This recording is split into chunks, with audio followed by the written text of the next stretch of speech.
esta primera parte del curso, que vamos a ver diferentes concepciones de la naturaleza, nos vamos a remitir en el ámbito filosófico al plano ontológico. Plano ontológico, la ontología en filosofía es uno de los conceptos más importantes, hace referencia a la reflexión del ser, ¿no? Ontológico está dividido, está compuesto por dos palabras griegas, ontos, que es ser, y logos, ¿no? Que hace referencia al pensamiento, al lenguaje, porque por los griegos no establecían la distinción entre el lenguaje y el pensamiento. Eran dos instancias que estaban íntimamente ligadas, ¿no? Todo lo que pensamos es expresable mediante el lenguaje y todo lo que es expresable mediante el lenguaje lo podemos pensar. Entonces la ontología va a hacer referencia al ser, pero en su generalidad nos remite a lo fundamento, al porqué. Cada vez que nosotros realizamos un porqué, una pregunta, preguntando el porqué de las cosas, nos estamos remitiendo al plano ontológico. Y lo que es a todo lo que tiene que ver con el fundamento, de cuáles son los fundamentos del ser, pero también podemos remitirnos a los fundamentos de la naturaleza o a los fundamentos del ser humano. Por ejemplo, una pregunta que hoy en día se hace a la filosofía es establecer cuáles son las características intrínsecas del ser humano. ¿Qué es lo que nos caracteriza como seres humanos? Y es una pregunta que obviamente la estamos haciendo desde una perspectiva antropocéntrica, desde el ser humano, ¿no? Por eso era interesante el texto de la semana pasada de Philip Descola, donde en su labor etnográfica se dieron cuenta de que había culturas que tenían otro tipo de concepciones de carácter ontológico, donde esa distinción que Occidente realiza entre lo humano y lo no humano estaban como muy diluidas en otras culturas. Por lo cual, siempre que hablamos de la fundamentación, siempre tenemos que tener en cuenta desde dónde estábamos hablando. Estábamos hablando de una perspectiva antropocéntrica, de una perspectiva académica, estábamos hablando desde los pueblos originarios. Allí los postulados ontológicos van a ser diferentes.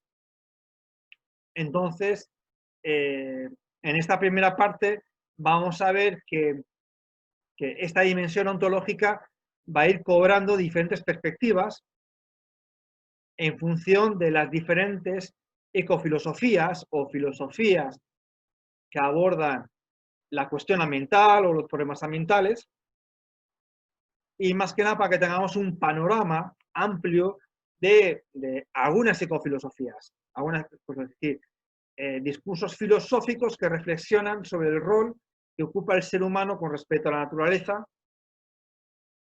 o realmente la problematizan, ¿no? Entonces, hoy vamos a dedicar a lo que es a la ecología profunda, luego veremos el ecosocialismo o ecomarxismo, también es denominado así. Luego vamos a ver la ecología integral de Leonardo Boff y el último capítulo, la última parte de estos discursos ontológicos o ecofilosóficos con el ecofeminismo, una mirada de género acerca de la cuestión ambiental o ecológica. Entonces, todas ellas van a tener un nexo común, todas ellas van a cuestionar el capitalismo, van a cuestionar también en cierta medida lo que es el rol de Occidente, y también va a haber debates entre estas ecofilosofías o estas disciplinas ecofilosóficas, ¿no? Va a haber, desde el ecofeminismo se va a cuestionar la ecología profunda, desde el ecosocialismo también se va a ir cuestionando, por ejemplo, igual el ecofeminismo, la ecología integral también cuestiona la ecología profunda, pero, como he dicho, hay elementos comunes, que es la crítica al sistema actual, a la sociedad actual, todas ellas son muy críticas. Entonces, dentro de las ecofilosofías, he seleccionado estas que son, como a mi modo de ver, las más representativas. ¿Y allí? Disculpa, como dentro de la ecofilosofía también podría estar como una ecofilosofía el ecocapitalismo. Yo lo suelo denominar, luego lo vamos a ver, pero yo lo denominaría como economía. Em, sí, realmente no hay un título, pero sí que dentro del neoliberalismo sí que hay una versión verde que lo podemos encontrar, por ejemplo, en Al Gore, ¿no? Al Gore, que es como que fue ex vicepresidente de Estados Unidos y que es como una de las voces en contra de, o una de las voces que luchan por el cambio climático. Ahí tendríamos una versión neoliberal, una versión en la que eh, no hay un cuestionamiento del sistema, sino que realmente proponen reformas al sistema para que el sistema se adecue lo que es a políticas ambientales.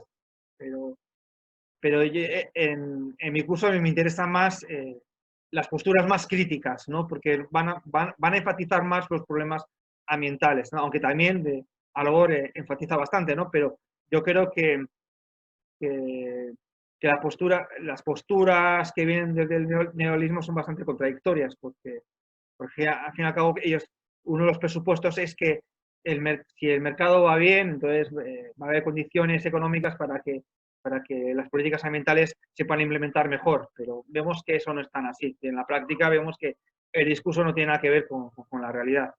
Pero eso luego lo explico un poquito más adelante en un esquema, ¿no? De otros movimientos, ¿no? Pero no creo que haya una ecofilosofía neoliberal. Puede que lo haya, ¿eh? Pero yo no, a menos no lo he encontrado.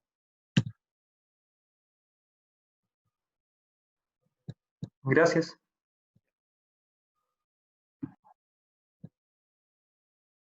Bien.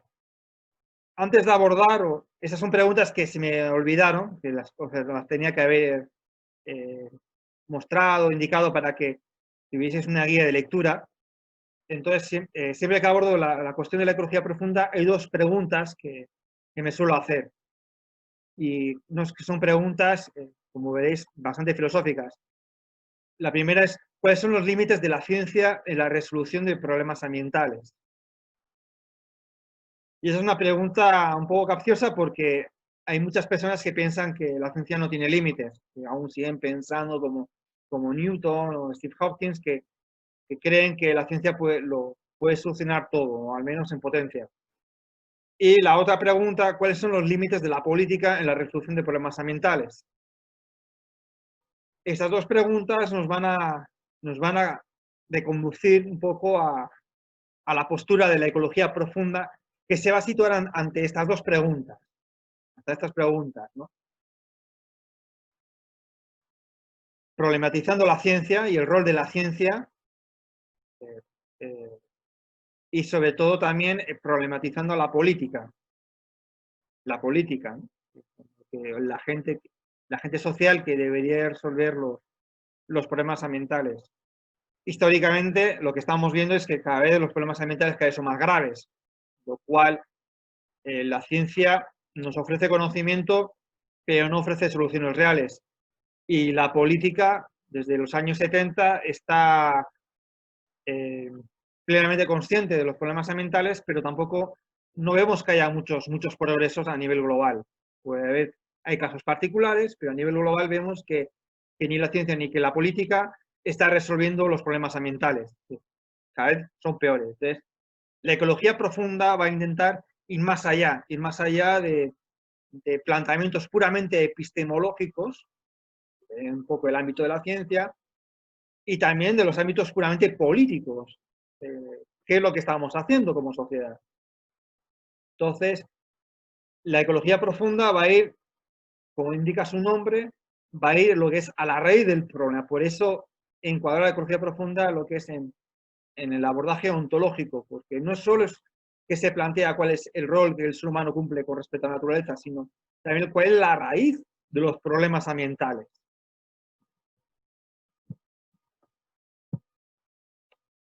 Bien, ese es el esquema que quería que vieseis, donde aquí vemos de una manera cartesiana, vemos hay 4 cuadrantes, el A, el B, C y el D, con diferentes concepciones del medio ambiente.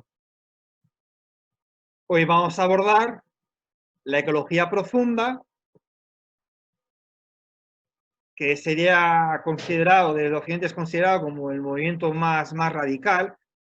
También hay que aclarar que hay mucha crítica a la ecología profunda, pero de manera superficial. En muchos papers se encuentran críticas, pero, por ejemplo, no hacen referencia a qué documentos, qué textos se están remitiendo cuando hablan de ecología profunda, con lo cual se indica que no están abordando con mucha profundidad a este movimiento. Entonces, es un movimiento filosófico, es un movimiento social muy cuestionado, y en el extremo, en el de aquí, tenemos el ambientalismo neoliberal.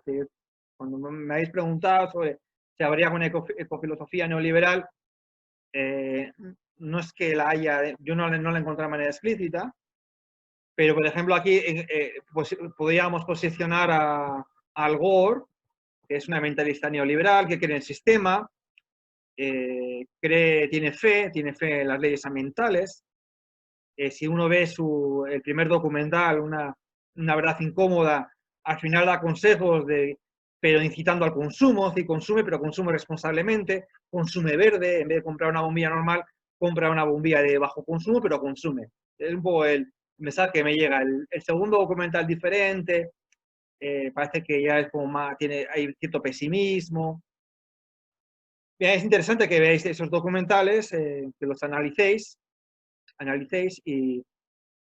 pero yo creo que el ambientalismo neoliberal es un ambientalismo bien reduccionista porque cae en ciertas ingenuidades, en la ingenuidad de que la política lo puede solucionar o que los líderes políticos van a solucionar nuestros problemas o que la ciencia va a resolver los problemas. De hecho, en el primer documental así lo indica Al Gore, ¿no? Que la ciencia pues le ha dado un batacazo lo que es a la capa de ozono. Pero bueno, si tenéis tiempo podéis ver los documentales de Al Gore, que son bastante interesantes, sobre todo para reflexionar, ¿no?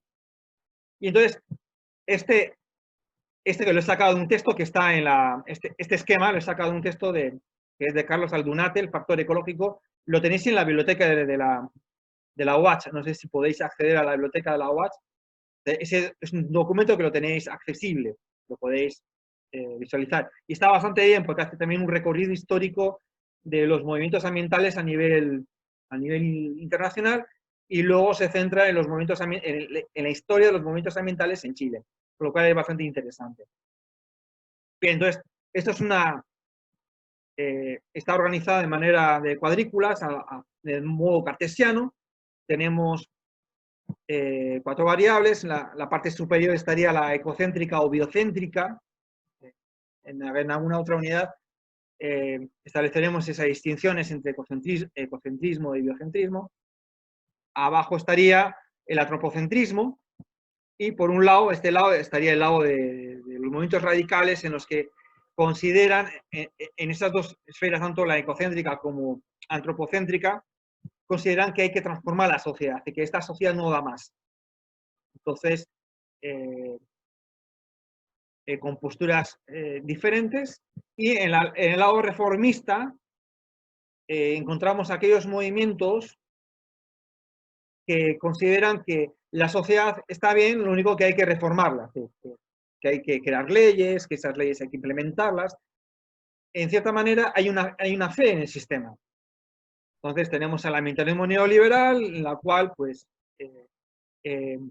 piensan que la ciencia, el desarrollo de la tecnología puede ser la solución a los problemas ambientales, o también tenemos ciertos ecologismos reformistas, como muchas ONGs que también pues tienen fe en el sistema, pues que las sociedades se tendrían que implicar más en la defensa de las ballenas, en la defensa de los bosques, ¿no? Por ejemplo, Greenpeace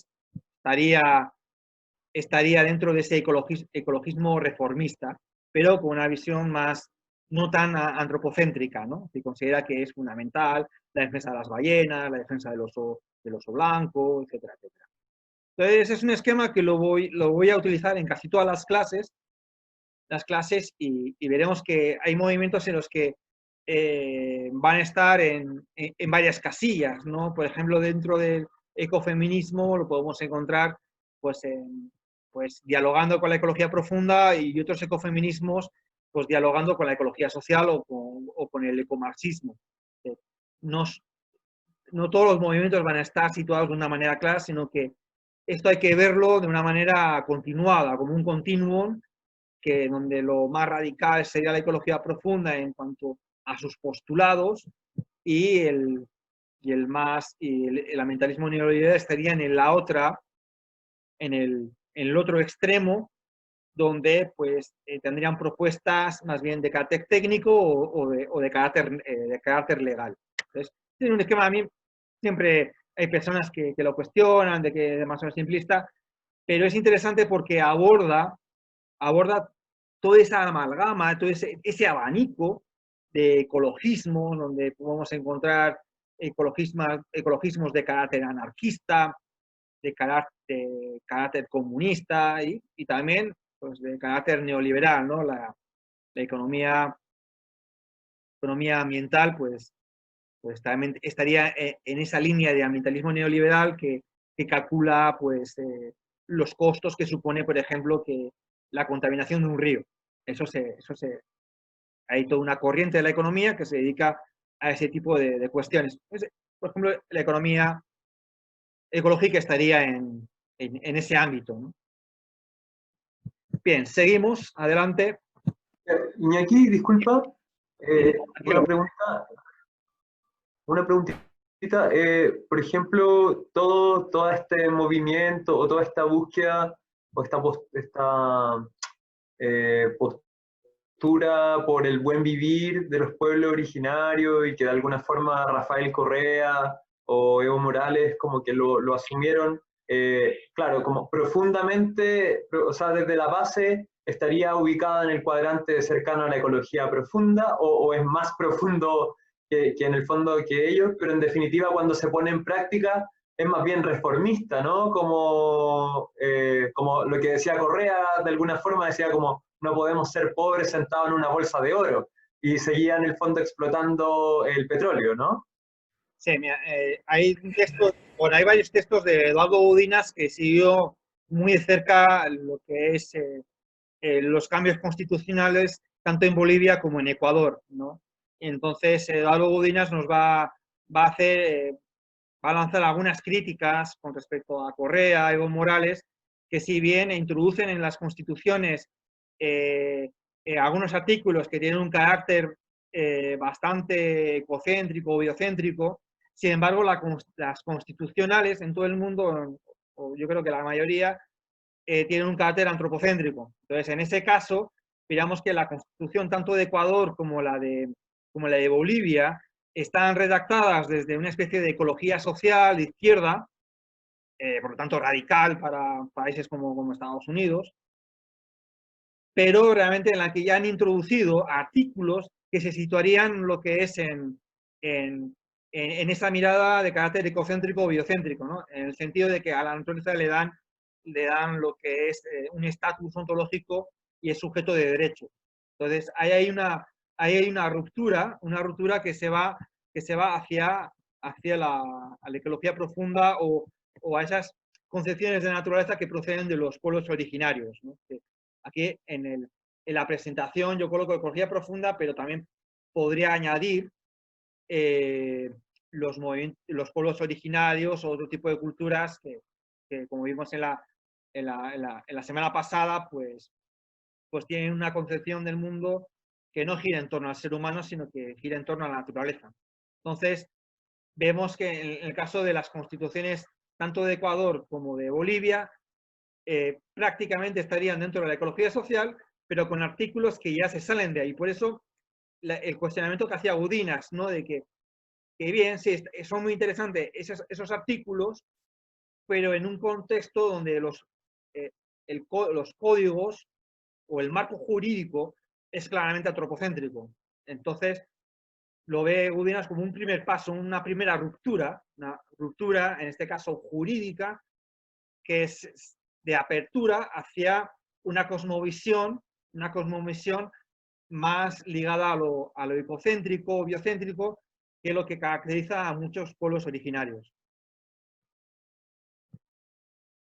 Y aquí otra consulta, no sé si escuché bien, pero nombraste economía ecológica como más hacia el lado del antropocentrismo y reformismo que para el otro lado. Porque yo entiendo que hay una diferencia entre economía ecológica y economía ambiental. Claro, sí. Ah, ya. Sí, igual me he equivocado, ¿eh? Me he equivocado. Sí, ¿cuál de las dos es la que calcula los costos, por ejemplo, de la conservación de un río? ¿La ambiental o la ecológica? Creo que la ambiental. De Ambiental. hecho, nosotros en la ecológica, que es la que estamos estudiando en el magíster, tengo la sensación de que precisamente está hacia el otro lado Sí. del cuadro más o menos que mostraste. Eso es, sí. Gracias. Yo confusión, Gracias. siempre me lío. Sí. Es decir, en ese sentido, Muchas gracias. la ecología neoliberal sería, la economía ambiental estaría en esa línea, en la línea puramente neoliberal que hace, evalúa, calcula costos en el sentido, costos ambientales. Y en ese sentido, esta corriente, yo quizás lo vamos a ver después, pero esta corriente del decrecimiento va también por ese lado del reformismo o también sería ya más radical. O radical, porque realmente están cuestionando el sistema capitalista o el sistema neoliberal y por lo tanto Perfecto. ponen otro modelo. Entonces, por eso son considerados radicales y por eso también son minoría. Ok, Tiene muy en cuenta. gracias. Bien, lo que muestro ahora es un haiku y tenemos lo que sería la versión japonesa y abajo tendríamos lo que es la traducción. Es decir, que si nos compramos un libro de haikus, lo que vamos a encontrar es un texto. Pero tanto para los japoneses como para los chinos, la poesía está íntimamente ligada a la pintura porque las letras o los ideogramas se realizan con caligrafía y en este caso van acompañados de un dibujo, de una composición y en este dibujo vemos lo que está representado, lo que es en los ideogramas o kanjis japoneses. En este caso, ideogramas chinos. Entonces, con esto, ¿qué quiero mostrar? Quiero mostrar que una concepción ontológica de carácter monista realmente se va a ir expresando no solo en el plano ontológico, sino también en el plano epistemológico, en el plano de cómo nosotros conocemos el mundo o cómo nosotros creemos que conocemos el mundo, mejor dicho. Y también eso va a tener un reflejo en la dimensión ética y en la expresión estética. Entonces aquí vemos que hay una continuidad entre el poema, hay una continuidad entre la composición, entre el dibujo,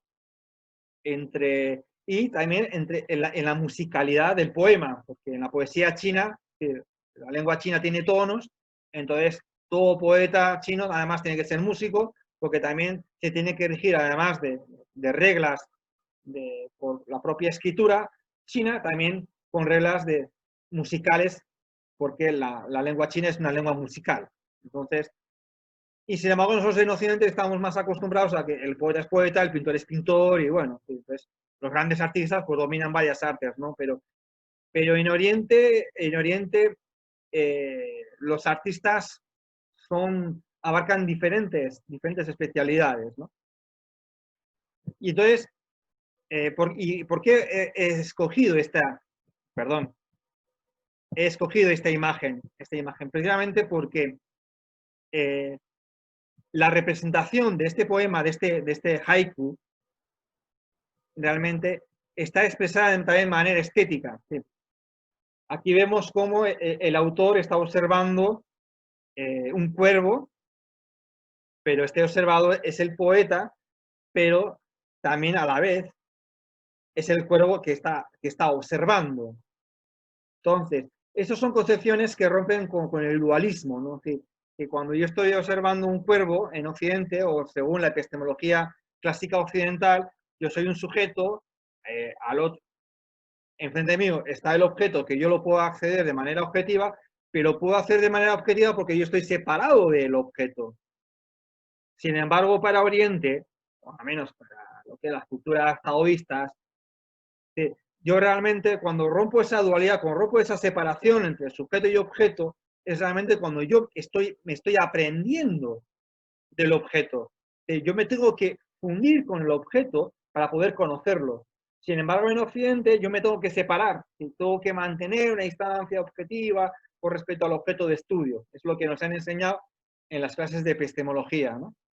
Entonces, esas son las dos, como las dos grandes, la gran, o las dos grandes corrientes de la ontología a nivel general. Tenemos la ontología de carácter dualista, que es la que caracteriza a Occidente, con el pensamiento racional, con esa distinción entre mente y cuerpo que ya estableció Descartes, con esa separación entre el sujeto científico y el objeto de conocimiento, que dicha separación hace posible ese supuesto conocimiento objetivo frente al monismo, a la subjetividad, a la fusión con el objeto, ya está bien, ¿no?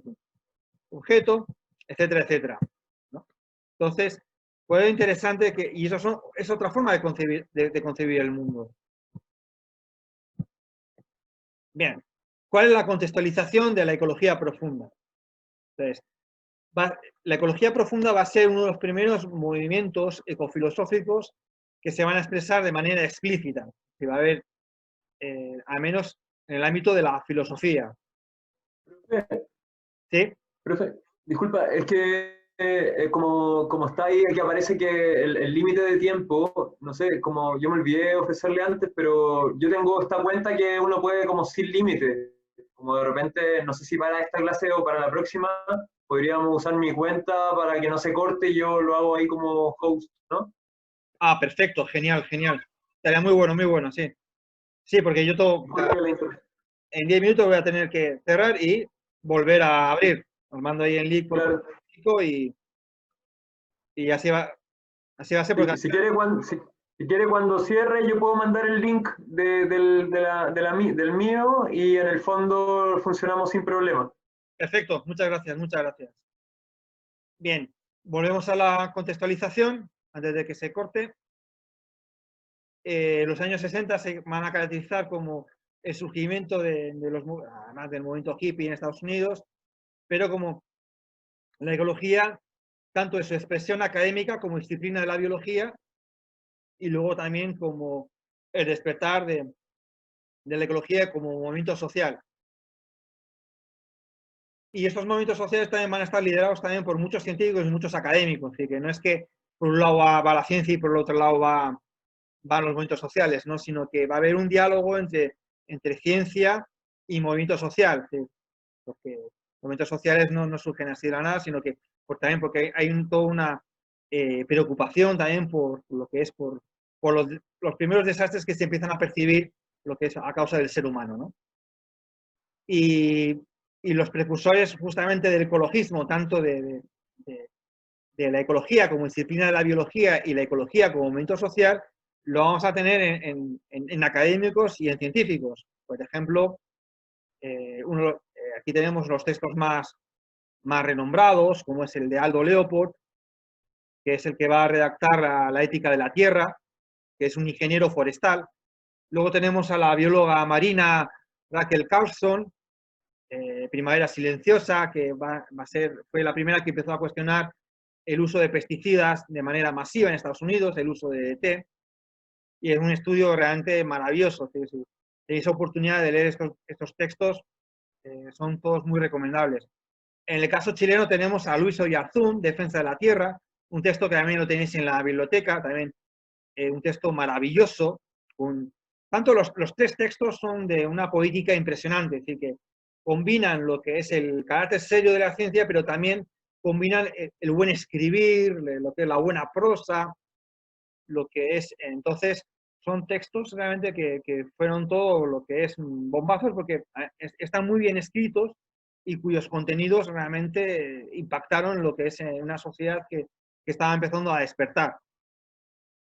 Luego ya en el año 72, pues ya tenemos la Conferencia de Naciones Unidas sobre el Medio Ambiente, ya está el texto de Declaración de Estocolmo, un texto también bastante interesante, muy breve, también es accesible a través de Internet. Si no lo he conseguido, yo lo puedo enviar.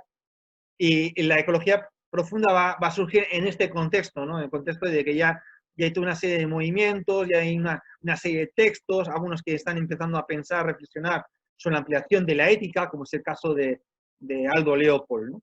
Y ahí tenemos el texto fundacional, que es el que tenéis como lectura obligatoria, que es Los movimientos de la ecología superficial y la ecología profunda, un resumen, que fue una ponencia que Arnes presentó un año anterior, en el año 72. Textos fundacionales, ya hemos visto, el de Ética de la Tierra de Aldo Leopold, Primavera Silenciosa de Rachel Carson, la Declaración de Estocolmo del 72, en el 73 tenemos el texto de Arnés, luego también en el 82 la Carta Mundial de la Tierra, también de Naciones Unidas, en el 87 aparece el texto famoso de Nuestro Futuro Común, donde ya aparece de una manera explícita lo que es la definición de desarrollo sostenible y que luego, pues bueno, pues por ejemplo países como Argentina luego lo van a insertar en su constitución. En el 91 tenemos Cuidar la Tierra y luego he señalado los textos de 2000, 2015, Carta de la Tierra, también de la ONU y la OTO sí, porque ya en esos textos realmente hay toda una serie de principios y valores que están muy ligados con lo que es con la religión, ¿no? Entonces, hay una apertura también a la religión, y no solo la cristiana, sino también lo que es a los principios que también están presentes en muchas religiones. Entonces, por un lado tenemos una serie de acontecimientos históricos, sobre todo a nivel de política mundial, como son todas las reuniones que se han ido organizando desde Naciones Unidas, y textos fundacionales que también, pues que son muy interesantes también, que los vayáis leyendo y viendo cómo van evolucionando a lo largo del tiempo, van introduciendo nuevas categorías, ¿no? Tanto en la Carta de la Tierra como en la otra, sí. También pues hay todo un cuestionamiento ya a la economía actual, hay una reflexión acerca de la pobreza, que los problemas medioambientales en los países pobres son muy Iñaki, diferentes, ¿sí? una pregunta, ¿por qué si se empieza como a hablar de una ética de la tierra, bueno, como tratando de defender tanto el ambiente, ¿por qué se sigue hablando siempre de medio ambiente como utilizando esta palabra medio a la hora de hablar del ambiente? No sé, hay como varias teorías igual que plantean que desde esta definición de medio ya estamos hablando de algo del que se puede como extraer algo. Sí, lo que sucede también a veces que la palabra de medio ambiente es de la traducción del inglés. Pero yo tampoco no me tendría tanto en los conceptos, porque aquí lo importante, lo que hay que señalar es desde dónde nosotros estamos hablando, desde qué cosmovisión, desde qué ecofilosofía estamos hablando, y ahí los conceptos van a ir cambiando, ¿no? Desde una concepción antropocéntrica, pues hablar de medio ambiente tiene mucho sentido, ¿no? Desde una concepción más bien de carácter biocéntrico, pues eh, eh, tendríamos que cambiar el concepto o la palabra. Yo en mi caso todo ese tipo de conceptos aún no los estoy problematizando y los utilizo de manera como si fueran sinónimos y no les doy mucha importancia. Ahora, desde la ecología profunda, igual el concepto de medio ambiente sería un concepto totalmente cuestionable. Habría que hablar más bien sería incluso más correcto utilizar conceptos como tienen los pueblos originarios, como la Pachamama o Gaia o como quieras escoger, ¿no? Pero realmente, en mi caso, yo en este caso lo estoy utilizando de manera sinónimo, ¿no? Y luego también, a veces también hay discusiones que son un poco peregrinas, ¿no? Sustentable, sostenible, todo va a venir también mucho de la dependencia que tengamos del inglés. Si estamos muy dependientes del inglés, pues siempre vamos a utilizar traducciones casi literales, y de ahí a veces que se utiliza mucho medio ambiente precisamente porque las referencias que estamos utilizando son inglesas. Entiendo, gracias. Tenemos aquí a Agnès, nació en el 12, en 2009, fue obtuvo la cátedra de Filosofía de la Ciencia muy joven, con menos de 30 años. Fue un gran filósofo de la ciencia, fue un asiduo de los cafés de Viena, donde se gestaron pues, la física cuántica, psicoanálisis, todo el desarrollo de la ciencia que conocemos en el siglo XX se gestionaron prácticamente en los cafés de Viena. Él fue un asiduo a esos cafés, a esas tertulias, donde se reunían físicos, lógicos, matemáticos, lingüistas, psicoanalistas. Entonces, realmente un filósofo de la ciencia bien interesante, y ya cuando ya estaba ya a punto de jubilarse, dio un giro a su reflexión, y entonces realmente se dedicó de pleno a lo que es al desarrollo de su ecosofía T, que es una filosofía suya con respecto al mundo, ¿no? Entonces, también es un montañista, y lo que aquí quiero señalar es el concepto de experiencia cumbre, ¿no? Que es un concepto procedente de la psicología humanista, que es una especie de experiencia cumbre, un concepto de Abraham Maslow. Y es interesante porque muchas personas que se han adscrito a la ecología profunda, antes de ello nos hablan de una serie de experiencias cuasi religiosas. Es algo también parecido a lo que le pasa a Aldo Leopold, ¿no? En un texto que lo refleja muy bien, ¿no? En lo que es el pensamiento, pensando con la montaña. Entonces, también algo parecido le pasó a Douglas Tompkins, que luego también fue una de las personas que se adscribió a este movimiento de ecología profunda. Y entonces, siempre como que hay una especie como de crisis en la cual hay una experiencia de comunión con la naturaleza, y de repente uno decide, bueno, que mi rol en la vida, mi destino es defenderla. En el caso de Douglas Tompkins, cuando se perdió por lo que es el parque Pumalín, o se perdió por un bosque de alerce, decidió que uno de sus objetivos de la vida era defender al alerce, ¿no? Entonces, por eso compró tierras para proteger el alerce. Entonces, luego, la ecología profunda surgió en la academia, y poco a poco se fue, perdonar,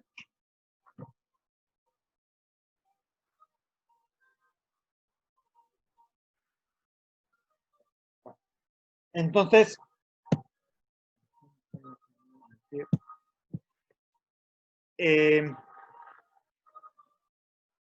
la ecología profunda pasó de un movimiento académico a un movimiento más social, aunque por lo general siempre ha estado muy vinculado con la academia. Pero sí que vamos a encontrar movimientos que van a estar muy vinculados a la ecología profunda, incluso otros movimientos que igual no se ponen en lo que es la etiqueta de ecología profunda, pero coinciden en cuanto a sus principios. Y bien, esta ecología profunda, como antes he señalado en las preguntas guías, va a responder a dos tipos, básicamente a dos conceptos. La crisis medioambiental y humana, ¿sí?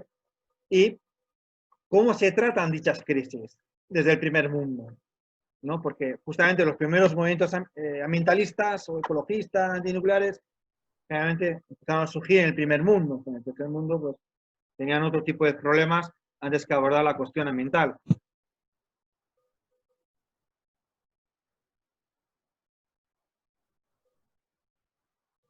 Entonces, ¿cuál es la crisis de esta, cuál es la causa, cuál es el fundamento de esta doble crisis ambiental? Porque realmente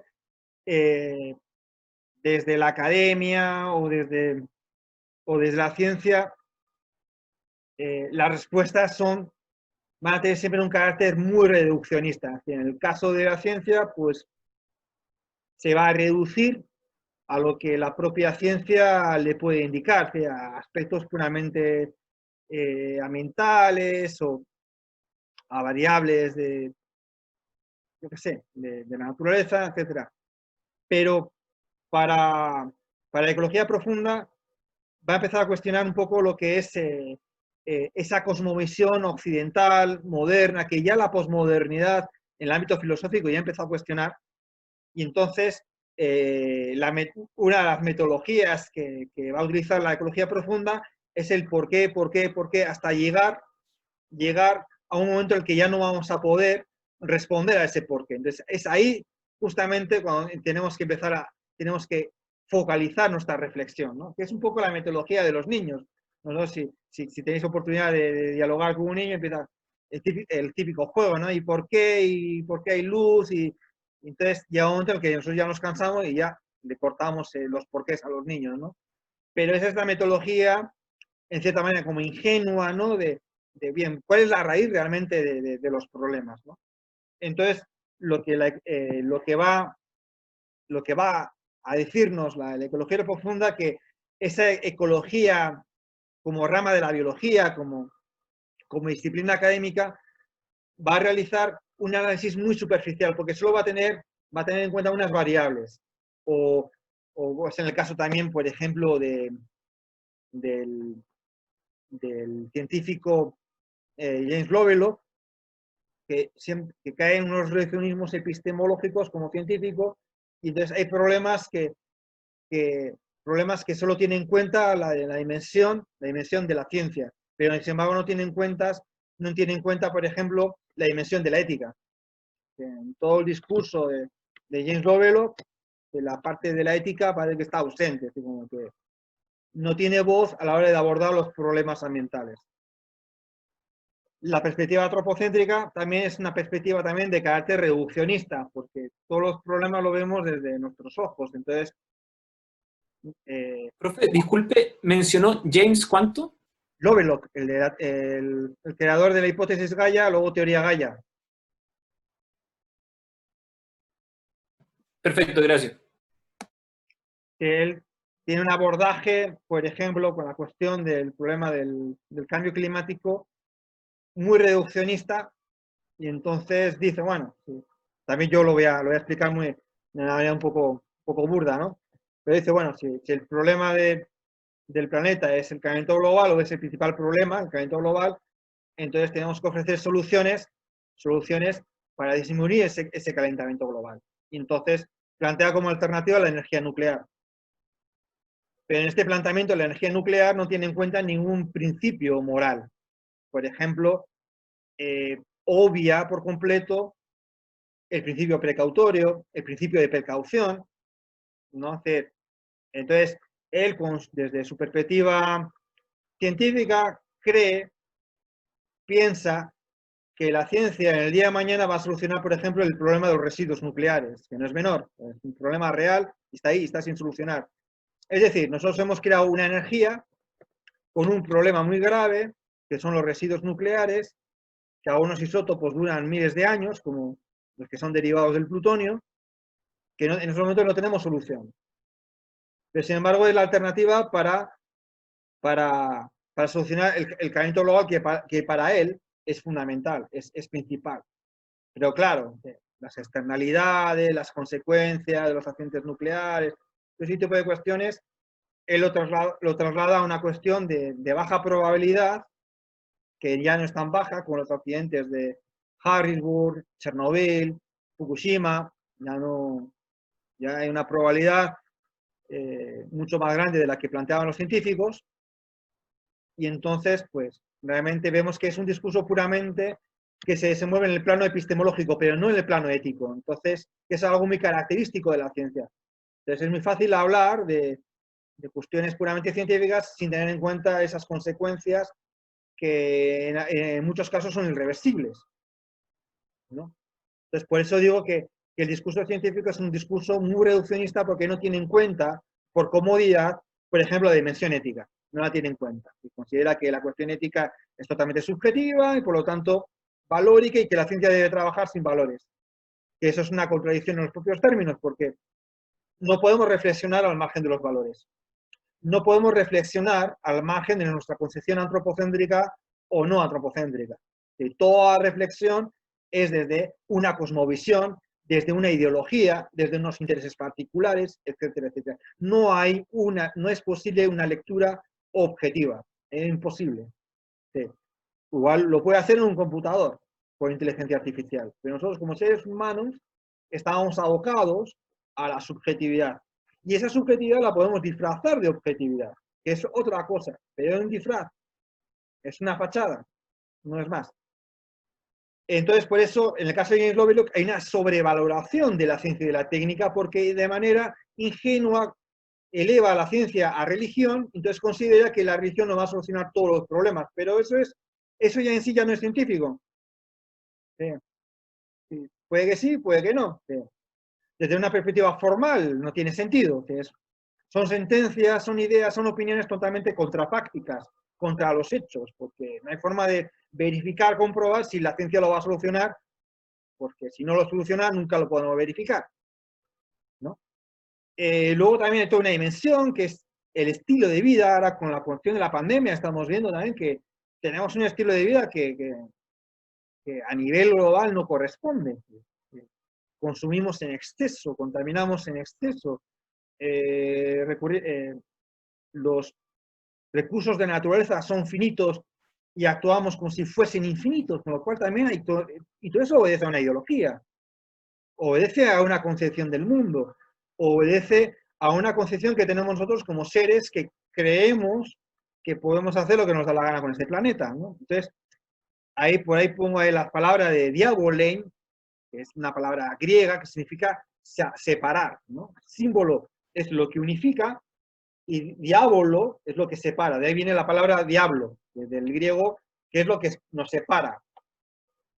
Y luego hago referencia a unas palabras de la cultura Hopi, Yaniskatsi y Powakatsi, que hay unos documentales que los podéis ver en YouTube, que realmente marcaron un poco la estética del cine ambiental, que son imágenes, combinación de imágenes y música, sonido. Es una trilogía, es muy, muy recomendable que la podáis ver. Con Ikatsi, Powakatsi y Kiroka. Y luego hay otra que acaba en Katsi.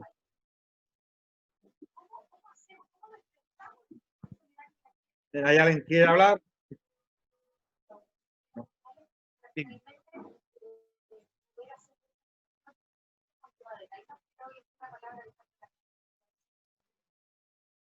No he escuchado la pregunta. Se escucha mal.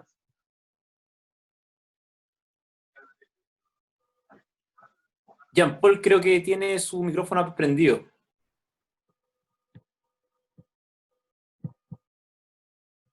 Bueno, entonces sigo. Luego, entonces, desde la ecología profunda hay todo un cuestionamiento lo que es a la sociedad actual, a las filosofías, a la epistemología actual, a la ética utilitarista, que maximiza los bienes, con supuestos sacrificios. También un concepto que se está poniendo muy de moda en Chile es la de zona de sacrificio, ¿no? Como que hay zonas en las que, bueno, para que este sistema funcione, para que esta sociedad funcione, pues hay lugares en los que, bueno, pues tiene que haber un poquito de contaminación, tenemos que sacrificar, ¿no? El concepto de zona de sacrificio es un concepto que está ligado a lo que es a la justicia ambiental. Y luego también toda la cuestión de política, la dimensión política, la jerarquización del poder, pero que en términos Foucaultianos también, también están representados también en esa microfísica del poder que la cargamos todos, ¿no? Por eso hablamos de la sociedad occidental, que es una sociedad realmente enferma, que tiene una concepción bastante reduccionista, y eso lo hace realmente por comodidad, porque lo más cómodo es dejar de lado toda la dimensión de carácter ético, que es la que nos va a cuestionar y la que realmente va a reflexionar acerca de nuestras acciones. Bien, hay tres ideas básicas dentro de la ecología profunda.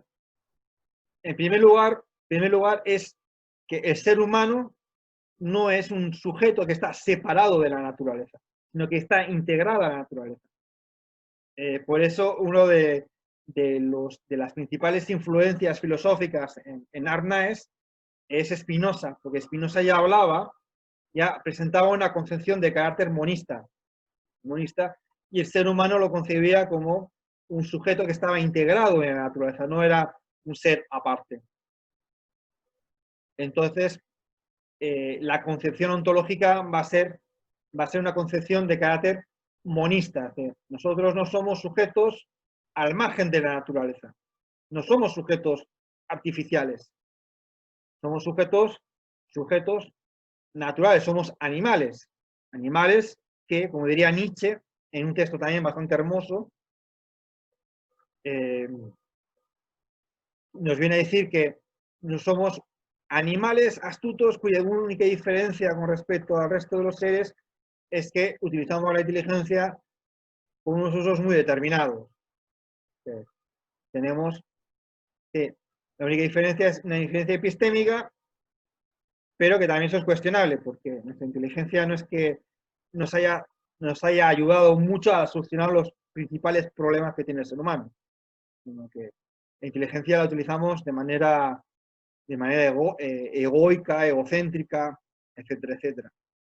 Entonces, si el ser humano está integrado en la naturaleza, eso nos lleva a una cosmovisión, a una concepción de carácter biocéntrico, no es que se contrapone con lo antropocéntrico, sino que realmente el ser humano tiene una relación más íntima con la naturaleza y no está separado, no está extendido de la naturaleza, como en Occidente se ha venido reflexionando prácticamente desde los griegos. Entonces, profe, en uno de los textos mencionaban también el ecocentrismo. En esta concepción también se podría pensar, podría ser entre biocentrista y ecocentrista. Mira, la discusión entre ecocentrismo y biocentrismo va a estar ligada un poco lo que es un poco a la especialidad de los discursos académicos. Sí, evidentemente, si preguntamos a los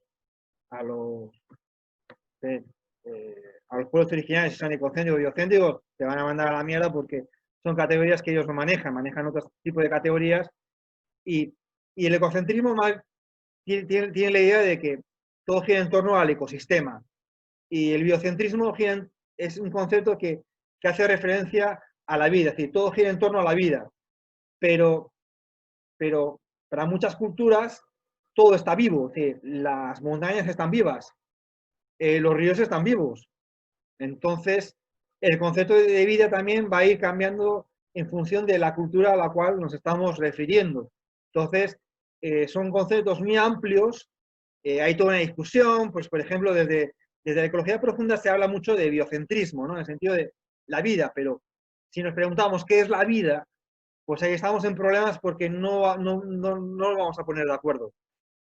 Entonces, en el caso de la ecología profunda, ella se manifiesta biocéntrica, porque lo que es una concepción que gira en torno a la vida.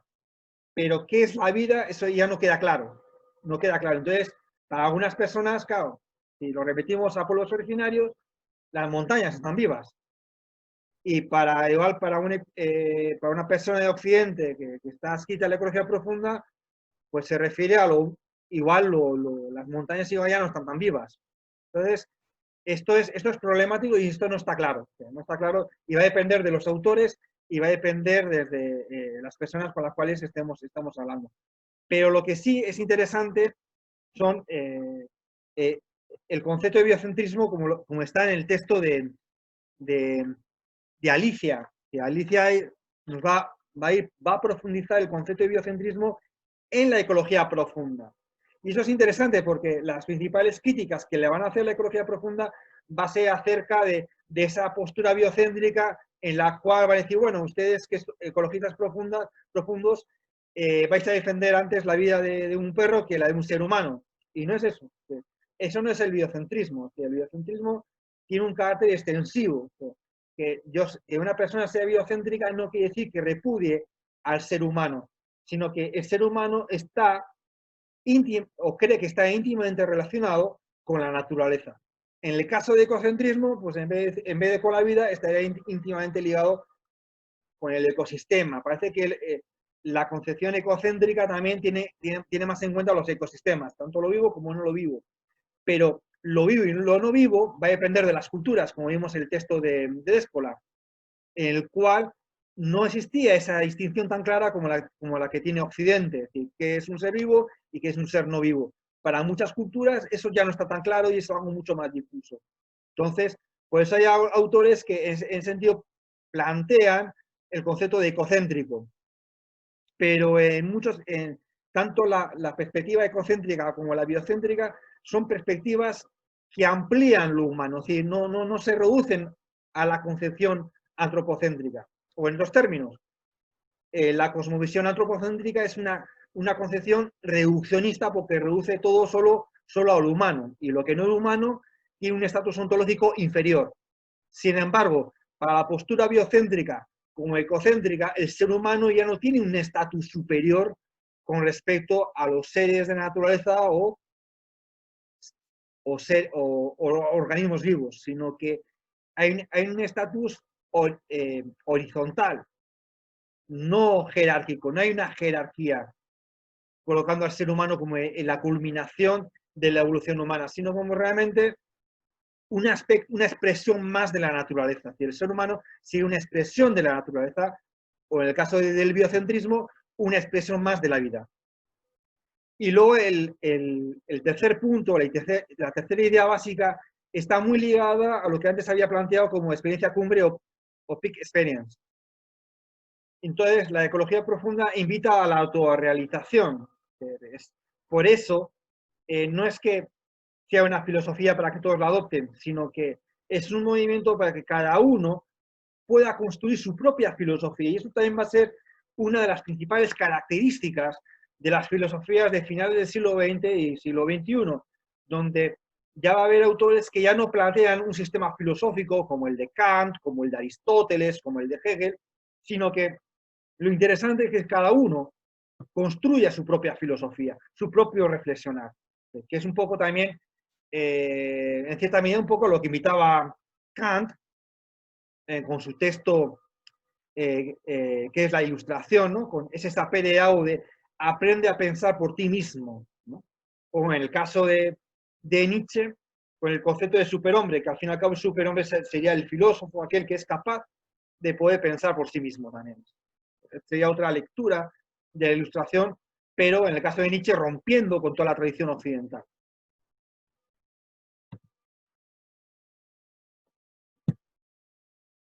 Bien, el siguiente punto. Esta es la plataforma de la ecología, la plataforma de la ecología profunda de... A ver, ¿qué he hecho?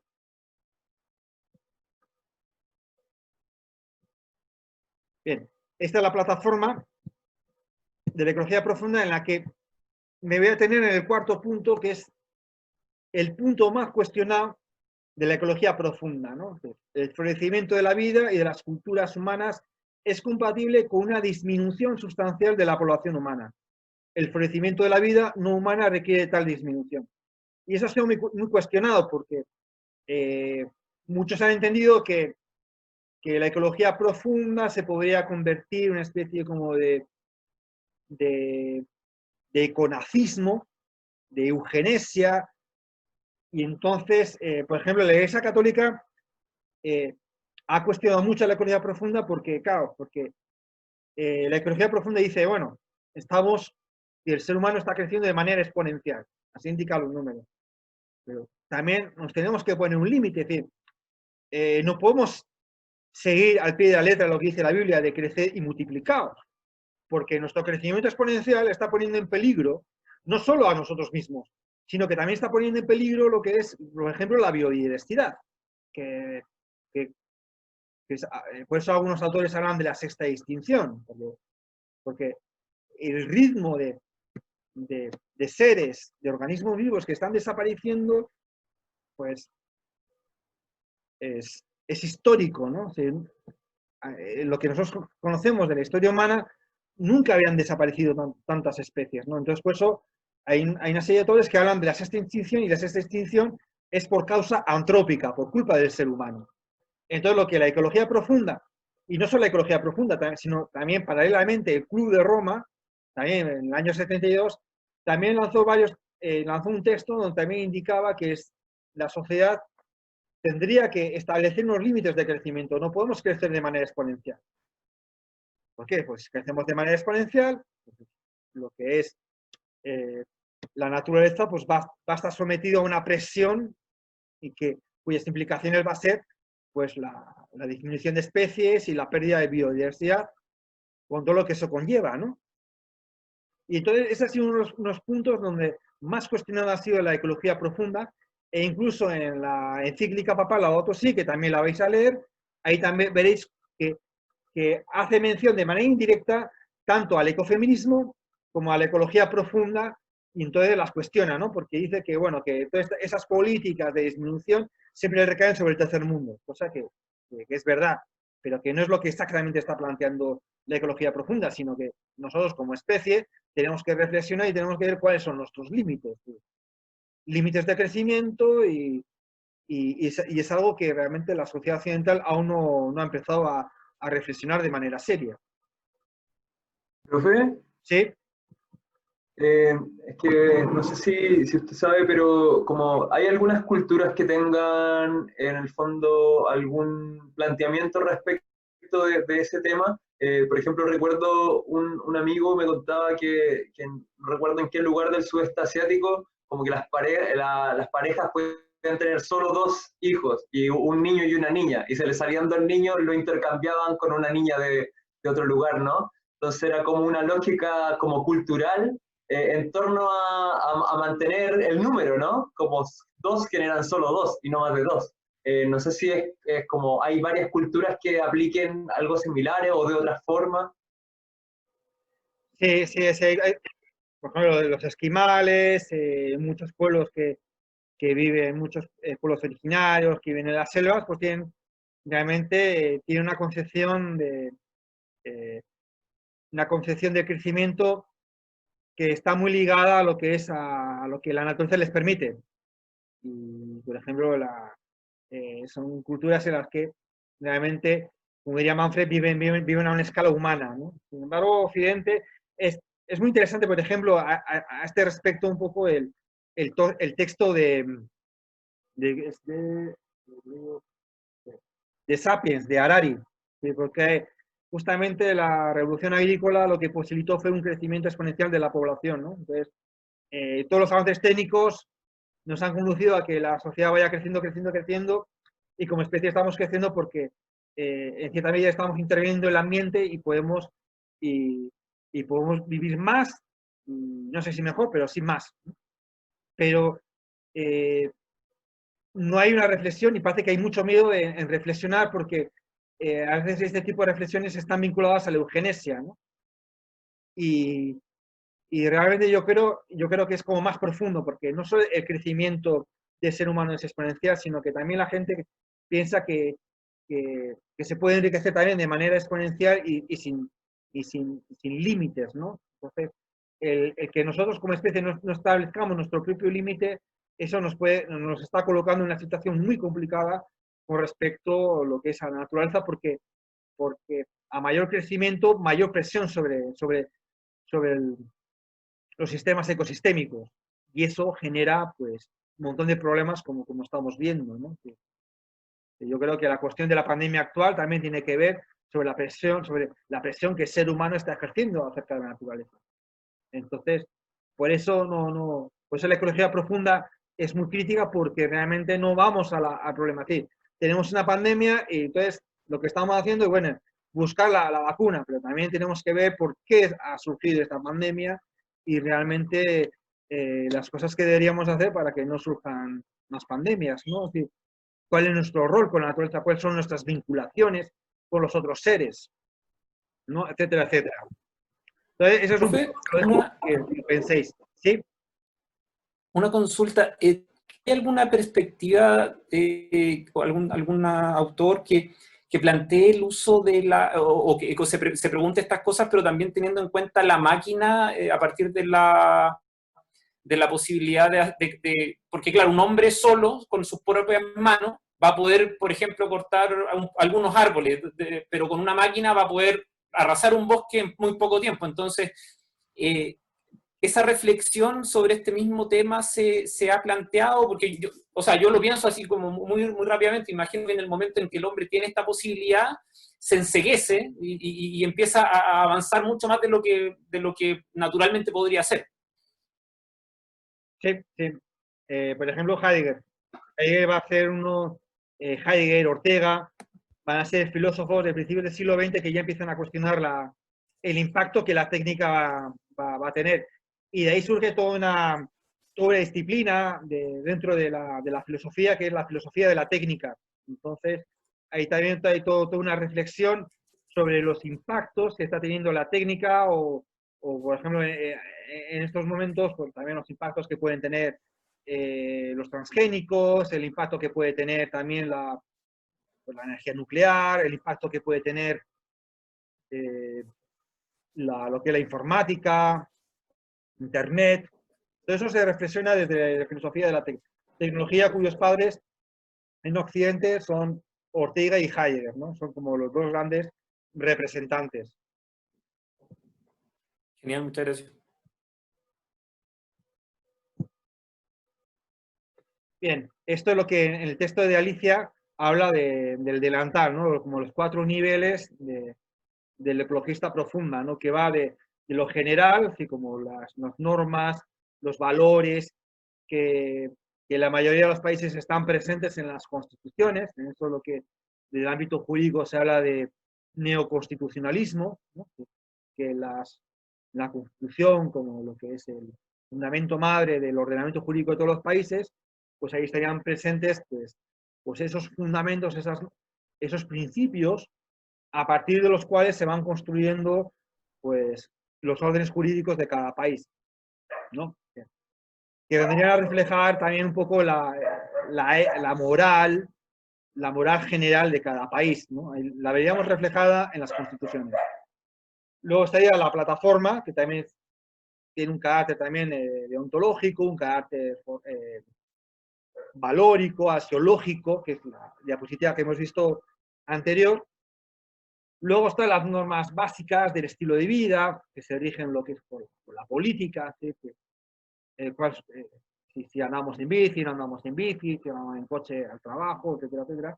Y luego las pequeñas decisiones de la vida cotidiana, que parte de lo más general, que englobaría lo que es a la nación o a todas las naciones, en cuanto a las normas de derecho internacional, hasta las decisiones propiamente individuales, ¿no? Y este cuarto punto nos conecta con eso lo que nos decía Arnés, de que cada uno debe construir también su propia reflexión, que la ecología profunda no nos ofrece respuestas, sino que más que ofrecer respuestas, como ofrecen las religiones, nos ofrece un método de conocimiento, un método de conocimiento y de construcción de conocimiento, en el cual nosotros somos responsables, o los últimos responsables de nuestros propios actos, ¿no? Y que la sumatoria de nuestras responsabilidades pues serían la sumatoria de la responsabilidad de la sociedad, ¿no? Pero siempre con el énfasis en el individuo como un sujeto consciente, como un sujeto que reflexiona, como un sujeto que actúa. Por eso es interesante que es una filosofía que además de ser reflexionada también invita a la acción, no solo a la reflexión, y esto se separa de la mayoría de las filosofías que son puramente ejercicios especulativos. La ecología profunda es un movimiento que invita a la acción. Ya vamos finalizando.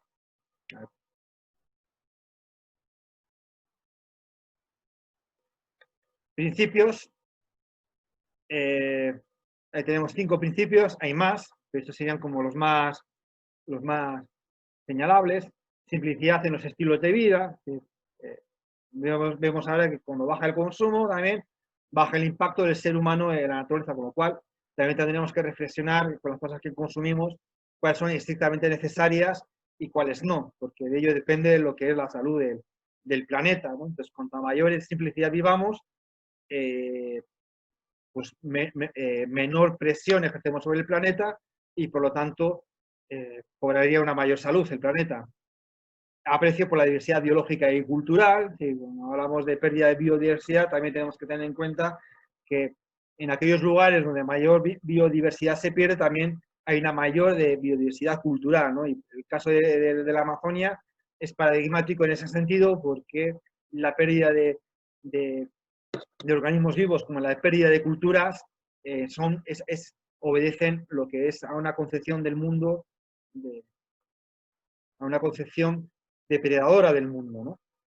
Una ética biocéntrica, que también puede ser, la podemos también denominar ecocéntrica, es decir, una ética que trasciende la ética antropocéntrica, ¿no? Que es muy reducida porque solo tiene en cuenta lo que es el ser humano y nosotros como seres vivos, pues realmente eh, eh, es de reflexionar que también hay seres que también merecen que sean sujetos de derechos, no solo el ser humano, simplemente porque si es un sujeto que es racional, tiene derechos, sino que también los demás seres también tienen derechos, al igual que el ser humano.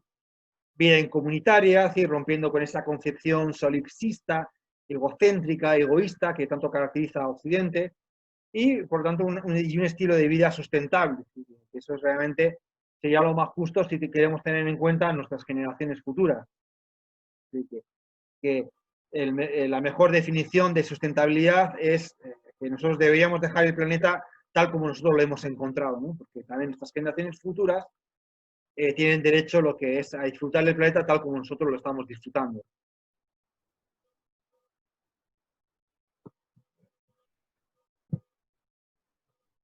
Implicaciones. ¿Qué implica la...? Sí. Disculpa, como lo de la vida comunitaria, como qué implica en definitiva como el planteamiento de este principio. Creo que es súper amplio hablar como de vida comunitaria al final, ¿no? Entonces, como, ¿cuáles son esas implicancias que invita al fondo este principio? Es un poco en contraposición lo que es al menos como se vive en Occidente, que vivimos en una sociedad cada vez más individualista, ¿no? Entonces, y eso también tiene que ver también con la escala de la sociedad. Por eso Manfred apostaba a lo que es que las sociedades debían tener una escala humana, una escala que posibilita establecer unas políticas más comunitarias, ¿no? Y resolver los problemas de manera comunitaria y que no solo sean responsabilidad de los políticos, sino que sea responsabilidad de todos. Y para eso, realmente, las sociedades se tienen que reducir a sociedades a escala humana. Entonces, en las ciudades es muy complicado hacer vida comunitaria, aunque se puede, pero en las zonas rurales es mucho más fácil. Incluso. Entonces, no es que sea cuestión de volver a una ruralidad, pero sea una forma de concebir las sociedades de manera a una escala mucho más humana, donde precisamente se puedan establecer esos lazos comunitarios, ¿no?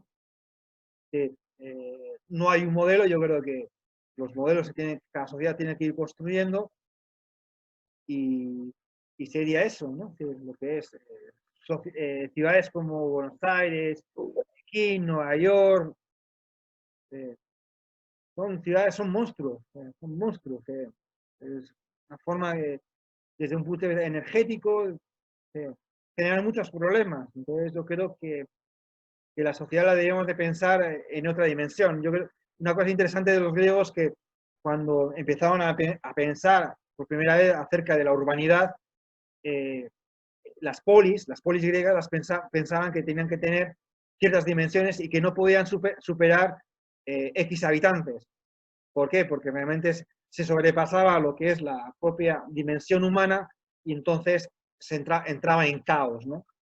Entonces yo creo que es un poco volver a eso, ¿no? A concebir la urbanidad a una dimensión humana donde realmente se puedan resolver los problemas de manera comunitaria. Y eso realmente es todo un aprendizaje. Yo creo que, por ejemplo, el movimiento estudiantil en el 2011 fue un buen ejemplo en el que realmente lograron articular de una manera horizontal lo que es todo lo que es las políticas de educación, ¿no?